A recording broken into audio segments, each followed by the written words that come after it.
సిద్ధార్థ అన్న కంబ్యాక్ ఇస్తాడేమో అనుకున్నాం కానీ సేమ్ అదే అన్న రొటీన్ స్టోరీ అన్నట్టు ఉంది. అండ్ సిద్ధార్థ అన్న మేబీ ఆశ లేదేమో, నెక్స్ట్ చూద్దాం. మా నాన్న నీకేం టెన్షన్ పడకన్నా, నీకు మళ్ళీ ప్రమోషన్ ఉందన్న, మళ్ళీ డెఫినెట్లీ వేరే సినిమాతో నన్ను వస్తావు. బట్ ఈ సినిమా అయితే యావరేజ్ అన్న. ఏం నచ్చలేదు అంటే ఇప్పుడు అక్కడ కొన్ని సీన్స్ ఎలా అంటే యాక్షన్ సీన్స్ కొన్ని సెట్ కాలేదు అన్నకి. కానీ అన్న ప్రకారం అయితే అన్న ఏజ్ ఉంది చూడు, మన చిన్న ఎంత ఏజ్ అన్నట్టు ఉంది. ఏదో డిస్సాటిస్ఫాక్షన్ ఉంది, ఏంటంటే స్టోరీ అంత బజ్జలేదు. నిజమన్న బొమ్మరిలో యాక్షన్ ఉంది. అండ్ అన్న ఎలా ఉందో సేమ్ బొమ్మరిలో యాక్షన్ అని కాదు, సేమ్ అన్న కూడా కొన్ని యాక్టింగ్ సీక్వెల్స్ ఎలా ఉన్నాయో.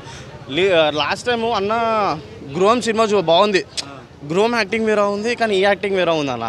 అక్కడ తమిళ ఇండస్ట్రీలో హిట్ అయిపోయిందేమో కొత్తగా చూడడం వల్ల, మనం సిద్ధార్థ నేను ఎప్పటి నుంచో చూడడం వల్ల యావరేజ్ ఉందన్న. సో ఓవరాల్గా అయితే యావరేజ్, మరి అంత హైప్ లేదు. యాక్షన్ హీరో అయ్యే అవకాశం లేదంటావు సిద్ధార్థ? లవర్ బాయ్ అన్న, కొందరికి లవర్ బాయ్ అంటే లవర్ బాయ్ సెట్ అవుతుంది. యాక్షన్ సీక్వెల్ కొన్ని సెట్ కాదు, యాక్షన్ సీక్వెల్ కొందరికి సెట్ అవుతుంది, మళ్ళీ వాళ్ళకి లవర్ బాయ్ సెట్ కాదు. ఒక్కొక్కరికి సెట్ అయితే ఒక్కొక్కరికి సెట్ అవుతుంది. అన్న lover boy play boy. Siddharth ఫ్యాన్గా ఏం చెప్పాలనుకో? సిద్ధార్థ్ ఫ్యాన్ అని కాదు కానీ ఓకే యావరేజ్ చూడొచ్చు.